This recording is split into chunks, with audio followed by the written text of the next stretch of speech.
back. The big story tonight is the numerous cases of wrangles witnessed in at least 10 county assemblies this year. The majority of the fights being about the impeachment of county speakers or a conflict between the county assembly and the executive. In studio for more on this conversation is the Machakos County Assembly Speaker, Florence Mwangangi.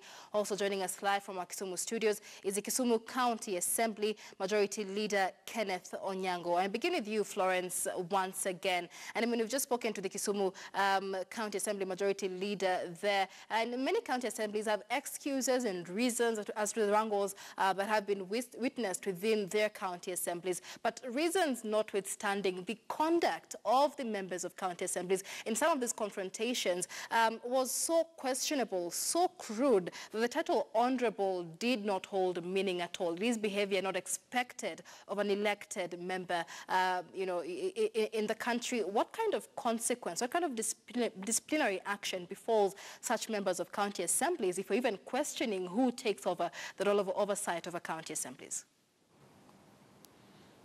Thank you very much. You appreciate that we have Chapter 6 of the Constitution, and out of Chapter 6 of the Constitution, Parliament legislated the Integrity and Leadership Act. Right. And a number of other laws that would regulate the conduct of public officers in office.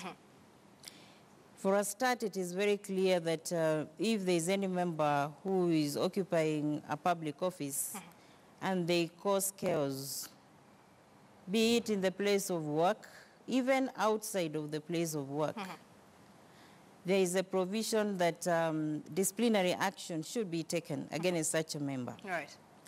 And then again, within assemblies, there is also the standing orders, and then there is also the law on powers and privileges for county assemblies. So what I would say is that any member of the county assembly who is caught up in a conduct unbecoming is inviting the wrath of the law against them. Right. So that that is the work really of the ESCC. It is also the work of the DCI and the DPP. Because even causing a fray or public disorder is a crime even under the penal code. Right. So what would happen to such a member who is even going to the extent of assaulting not even the speaker but any other member of the public or a fellow member in the assembly is inviting problem on them on a criminal charge. And of course, once you are charged with such an offense, then you also stand the chance of losing your seat. Then besides that, the public itself that sent you to the assembly also has the right of recall under the Constitution. So what I would ask honorable members of the county assemblies is that, and not only them, but even any other member of the public that is occupying a public office, is to carry yourself in a manner that brings dignity to the office and also to yourself. And remember, you are demanded, it is being demanded on you that you behave well, not only in public, but even in private. So it's a heavy duty that is placed on a public leader under the Constitution. All right, and we'll be hearing the view from, Kenneth from Kisumu in just a moment. But let me take you back to the issue of oversight and the role of Senate, especially when it comes to county assemblies, because you make it very clear that Senate has the role of oversight over the county government, where there are members of county assembly who feel that the Senate has its own standing orders, and it is upon the county assemblies to form their own standing orders. For example, case in point there, in Nairobi County, the Nairobi Majority Leader as well as the Minority Whip both told the Senate not to meddle in the recent impeachments there, and that was witnessed about 2 months ago. And part of their reasoning was that the Senate cannot sit on a plenary and learn what is happening in the counties from the media, while it is the role of members of county assembly in the grassroots to monitor what's happening on the ground. And so for that reason, they say Senate cannot have the role of oversight over the county assemblies. You see, what's happening is that every assembly, be it at county level, county government level, or at national government level, has or should have its standing orders. The standing orders of the national parliament were to apply to the assemblies during the transitional period, when assemblies at the county level government did not have their standing orders. Since then, almost actually all the assemblies at the county government level have their standing orders. Right. And one thing for the public to appreciate is that these standing orders are not just made out of the blues. There are guiding principles as to how they are going to be made. They have to take into consideration what the Constitution says, what the County Government says, County Governments Act says, and every other law that may apply to the operations of county governments. They also take into account practices and traditions of other parliaments world over, especially those in the Commonwealth. So what I believe the MCAs must have meant is that once they have their standing orders, and as long as those orders are in sync and in line with the law and the Constitution and traditions of old legislatures, then there's no business for any body or body of persons to guide the assemblies on how they're going to operate under their standing orders. All right. And remember, let me just finish kindly. Remember, if it is felt that the standing orders are breaching the Constitution or the law, it is upon the Speaker to guide the assemblies so that they can do the necessary amendments. All right. Well, let me bring in Kenneth Onyango. We haven't heard your view much. It is clear then that county assembly speakers believe that the Senate has a role of oversight over the county assembly and in extension, over the county government and in extension, the county assemblies as well. Do you hold the same view? Yeah, the fact that the Senate has got oversight role over the assembly is actually stipulated in the County Government Act, and we cannot wish it away. And I want to believe that wherever counties are in turmoil, then it's just appropriate for the Senate to come in and listen and probably try to diagnose what could be the problem. Right. I absolutely do not have any problem with that. However, I do not think that some of these matters can be discussed in Nairobi, and we imagine that we can get solutions, especially or what could be happening in the assemblies. Right. Because, I mean, we cannot balkanize that the problems that are in the assemblies are the same. I mean, they have their own peculiarity. I mean, what's happening in Kisumu probably may not be happening in Homa Bay. I mean, Homa Bay may have their issues, Kisumu may have their issues. But some of these issues can only be put in perspective if a proper conflict resolution mechanism is put in place. All right. And I mean, we've been talking just now about the conduct of the members of county assemblies themselves. I mean, there are many other ways of solving disputes.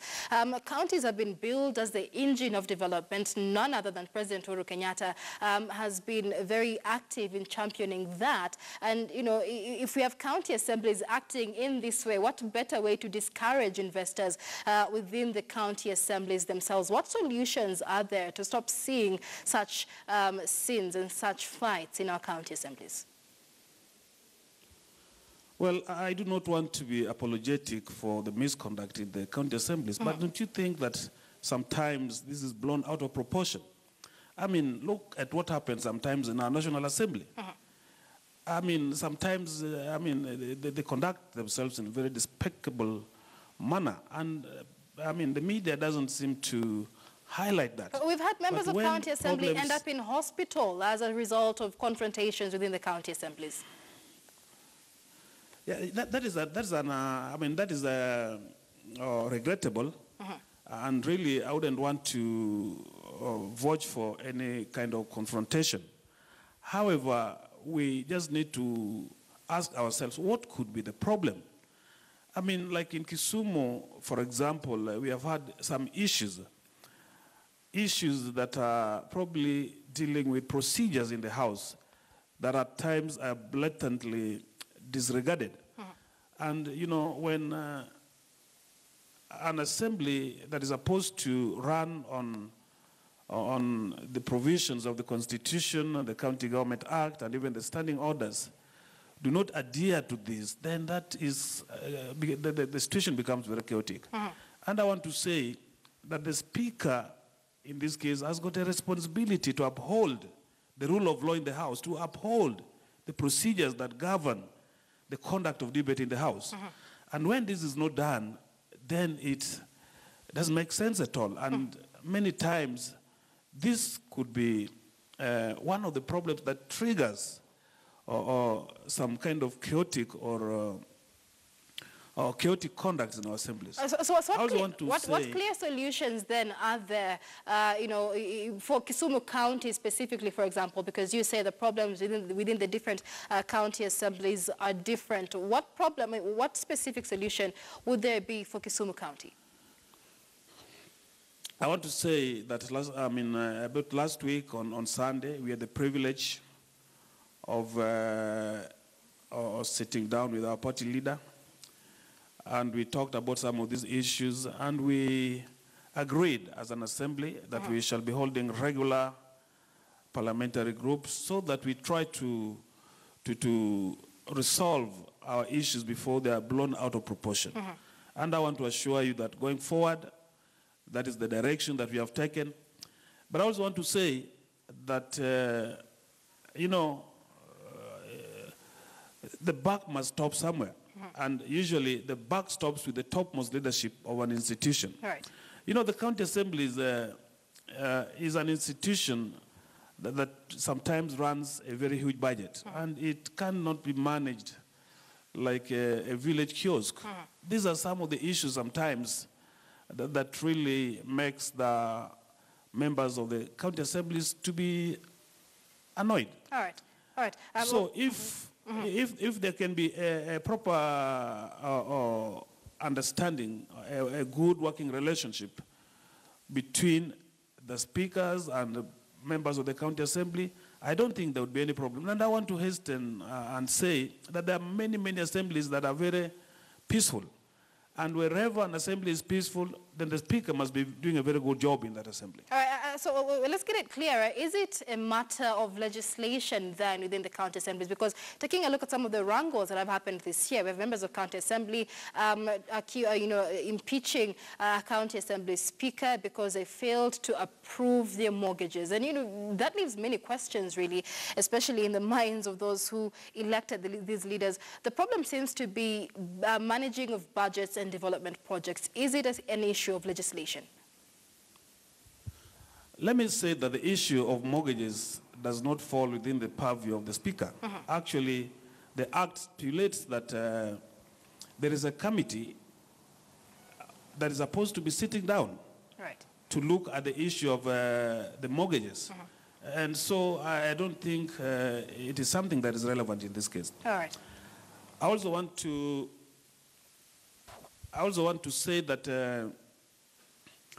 like in Kisumu Assembly, we have had a lot of issues, and one of them are procedural matters.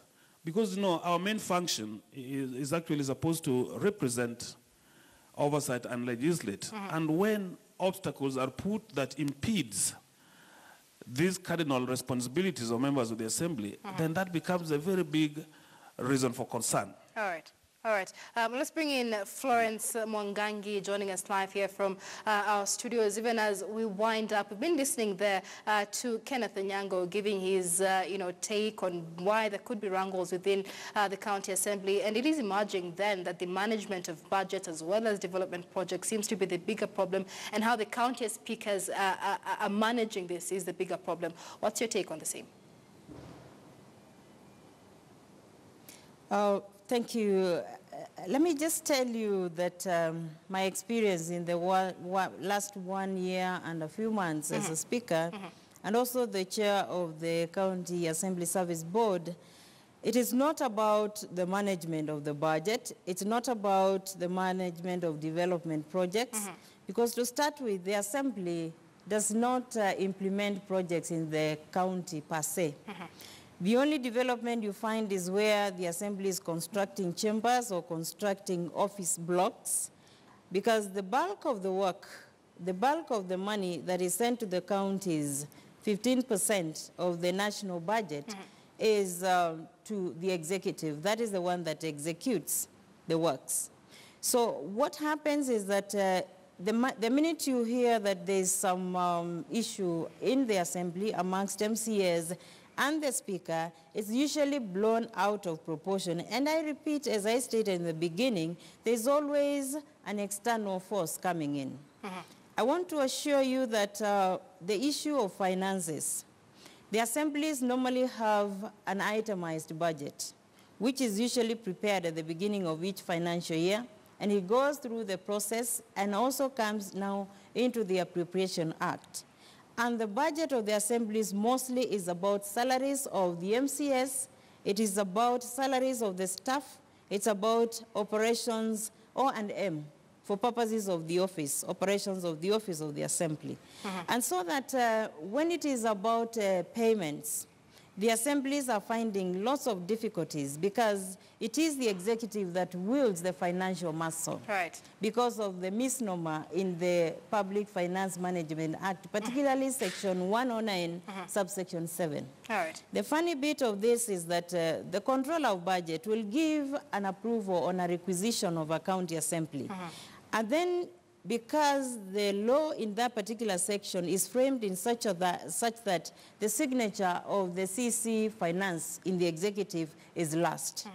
Then if the members of the assembly or the majority of them are not singing, in quotes, the song of the executive, they will be denied their funds. All right. As we're talking now, Machakos County Assembly has been denied salaries by the executive. All right. It has been forced to go to court. And this is a second time. It went to court last year, and All it right. is in court again because it is lacking salaries, it is lacking money for operations in the office. All I right, just thank want you. to let, I want to let the Kenyans know. Very briefly, please. Very briefly, yes, very briefly, that we have a lot to do so that we can strengthen devolution. And if we don't strengthen county assemblies for purposes of oversight on the executive, then we can forget about devolution. All and right. you see where we are heading. Many thanks. Florence Mongangi is the Machakos County Assembly Speaker. We've also been speaking to Kisumu County Assembly Majority Leader Kenneth Onyango on the numerous cases of wrangles witnessed in at least 10 county assemblies this year. That is a big story tonight. My name is Michelle Ngelo Odhiambo. Good evening.